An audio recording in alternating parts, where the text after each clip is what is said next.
Ahead of World Mental Health Day, we're shining a light on Erica's Lighthouse, a nonprofit on a mission to break down the stigma surrounding mental health by providing free depression and suicide prevention programs to schools. Executive Director Brandon Combs joins us now with tips for young people who may be struggling with mental health issues. Thank you so much for being here. Thanks for having me. I appreciate the opportunity. First and foremost, how do you know it's a mental health issue and not just teen angst/puberty? Well, and I think that's a big one, right? We also know there's that kind of scale between really just kind of what we're going through or what teens are going through to really what we would consider mental illness. For us, it's really a matter of we need to normalize conversations early. Okay. So some of our family engagement resources even start out a book, We All Have Mental Health. Doesn't talk about mental illness, but how do we normalize conversations in homes so that we can start that process of being able to dig in a little deeper, kind of figuring out and sparse out what is actually happening. I think a lot of parents would be reluctant to say my kid has a mental health issue and might just want to push it off to they're just trying to seek attention, or they're trying to make themselves the focus rather than there actually being a problem. How do you differentiate between the two? Yeah, I mean, I think at this point we have to trust kids, what they're saying. So we know from studies, CDC, YRBS data, showing that an overwhelming number of students are experiencing persistent feelings of sadness and hopelessness, 40% of our young people. And the number of girls that are experiencing it is significantly higher. So it is something we need to take seriously. There may certainly be some attention seeking at times, but at the end of the day, we need to take what our young people are saying to us at face value and kind of move forward with that information. So what programs are out there for kids to turn to? So really, we are really focused on educating kids with mental health literacy, depression education, and suicide prevention in schools. But a big part of that is helping students recognize who they can identify as a trusted adult, how do they talk to that trusted adult, and how can we reduce the gap between what that looks like. So if we are talking about families, for instance, we know that 96% of young people in our study are showing that they can identify a parent or a grandparent as a trusted adult. But only 73% of them are actually comfortable talking to a parent or grandparent at home about their mental health.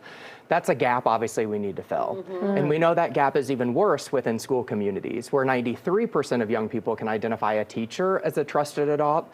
But sadly, we're looking at about 50% are actually comfortable talking to somebody in school about their mental health. Yeah, these were the results of a survey you just conducted over, what, a 5-year period? So it's over 3 years. We have a pre-post related to our curriculum, our classroom education programs implemented in grades 4 through 12 in schools around the country.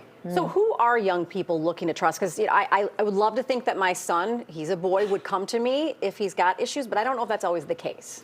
Multiple studies are showing families are the number one trusted adults. So parents are the first people they're going to go to if they are concerned about their mental health.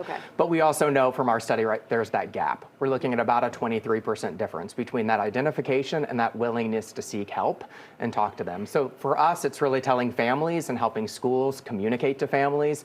You need to have these conversations. You need to normalize that conversation in your home. And to really, for us, talking about mental health is not talking about mental illness. Right. We don't have to talk about depression. We don't have to talk about suicide right away if we are concerned.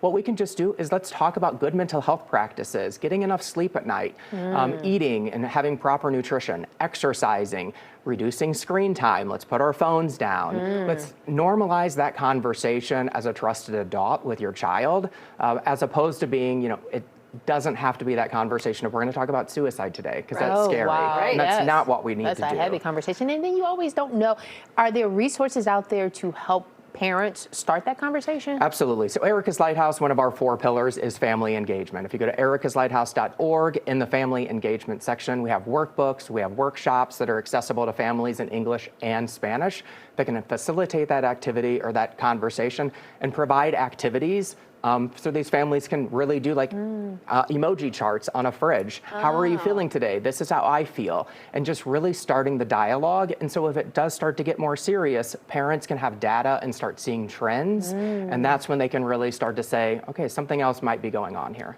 All right, Brandon, thank you so much. We appreciate it. ericaslighthouse.org is the website. You can see the phone number and all the social media handles on that page as well. Some really important information. We appreciate it. Thank you. Thank you.